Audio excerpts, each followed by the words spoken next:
Hi, welcome back to the channel, everybody. This is going to be shot in kind of a odd order.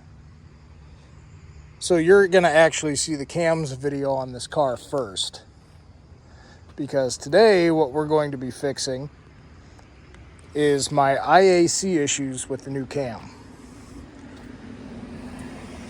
That being said, I'll be the first to admit I screwed up. And I'll show you exactly what I mean here in just a minute. So on today's episode of I'm a Dumbass, we're going to examine why an IAC valve like this from my 2004 Mercury Grand Marquis is not going to work properly when you try and squeeze air from something that's supposed to go through this size to something that's smaller like that that's supposed to go through that size, and then neck it down even further to that little bitty PVC port, or PCV port on the intake.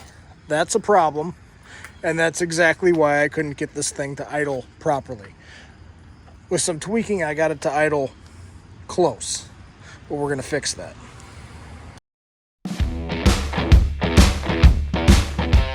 What we're going to do to remedy the problem here, we're going to take this intake tube, I'm going to take my cutoff wheel, and I'm going to cut off this very, very nice PCV port on the side of the intake here. So we're going to saw that right off and grind it down.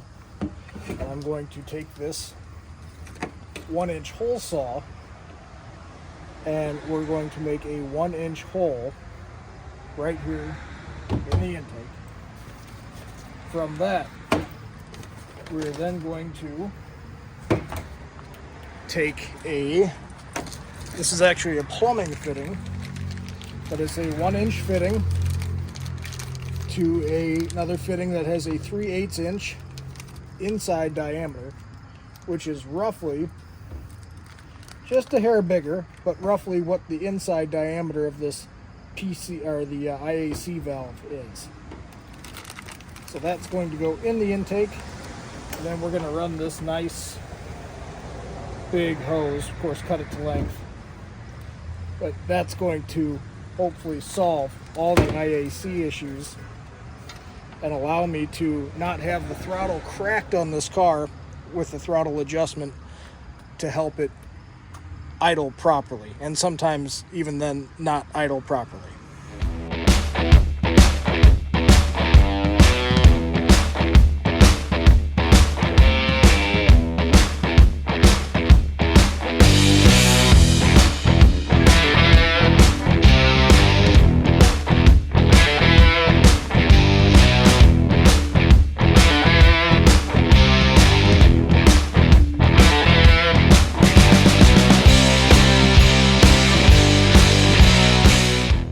Alright, so what I did, as you just saw, is I cut that out and I ground this down.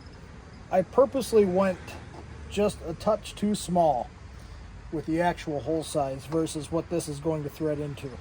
The reason for that being is now I'm going to take my Dremel, that sharp bit that you've seen in previous videos. Oh, that might actually thread in just like that. I am going to clean that up with the Dremel just a little bit,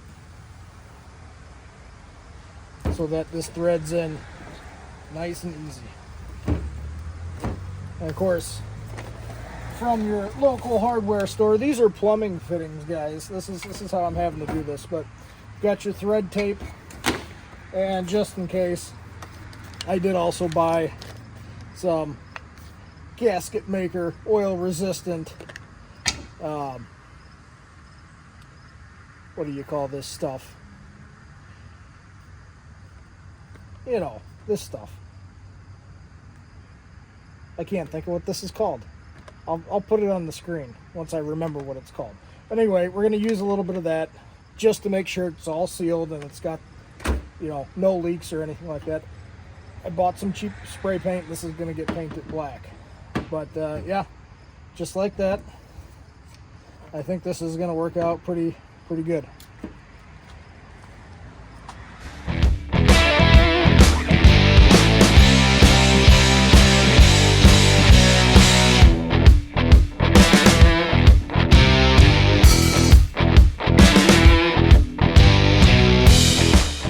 Alright, so now that I've got this threaded in here, there are some gaps, very small gaps, but there's gaps, so I'm going to have to use the silicone.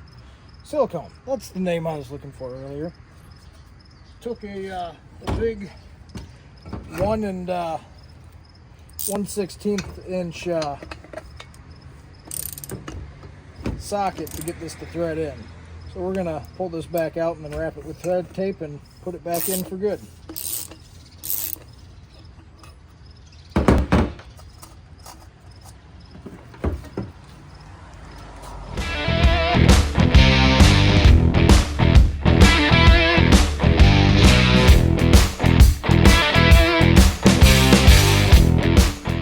Well, that threaded in so tight that it actually stripped out the thread tape, so I guess we're just going to have to rely on the silicone here in this case.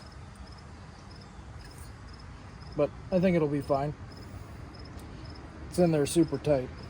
I mean, that's not going anywhere. I don't think we need any thread tape.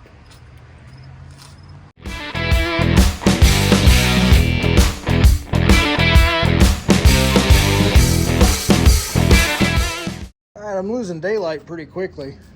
Stupid end of summer, getting dark earlier. If I can get this to focus here.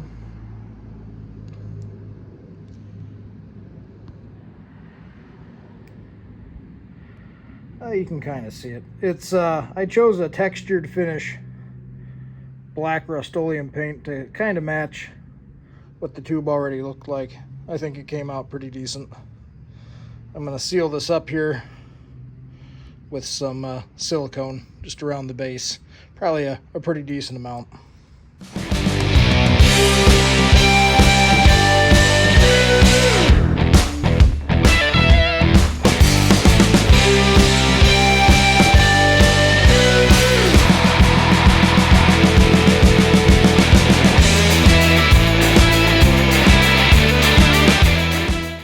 Oh yeah, that's a super professional job.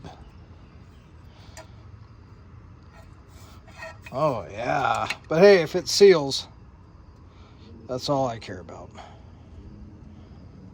Alright, so I totally ran out of daylight yesterday to show you guys the finished product, but there it is. As you can see, the whole tube and everything is a whole lot bigger than what I had been running, and it really does help.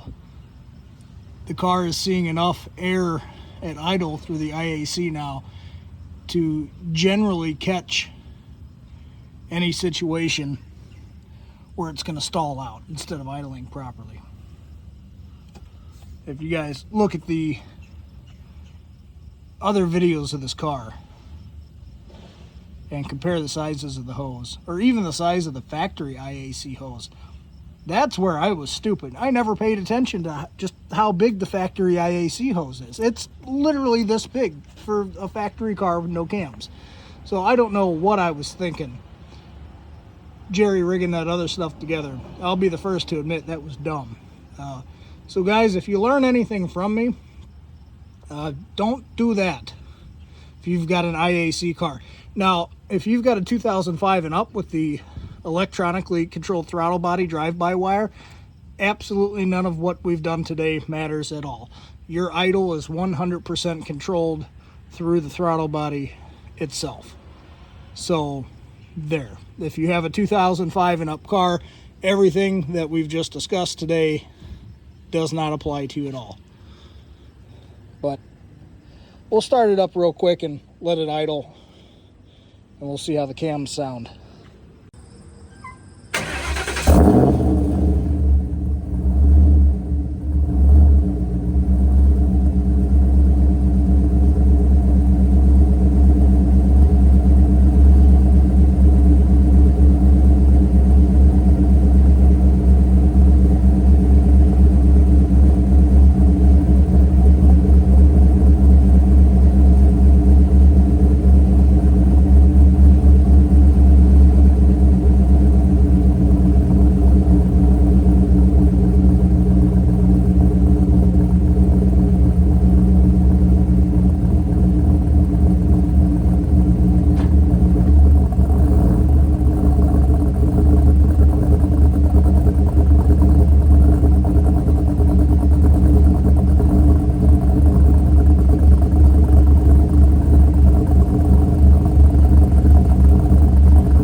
if you guys noticed on startup, there's that little kind of bounce of the idle before it leveled itself out, and that was the IAC valve catching itself and leveling itself down to a regulated idle.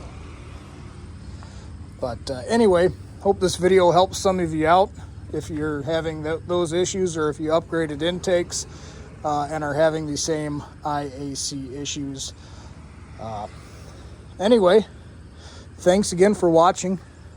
Please like, comment, subscribe, share the videos. I'm out here for trial and error. You guys are learning right along with me, and hopefully having fun too. Anyway, have a great day as always, guys.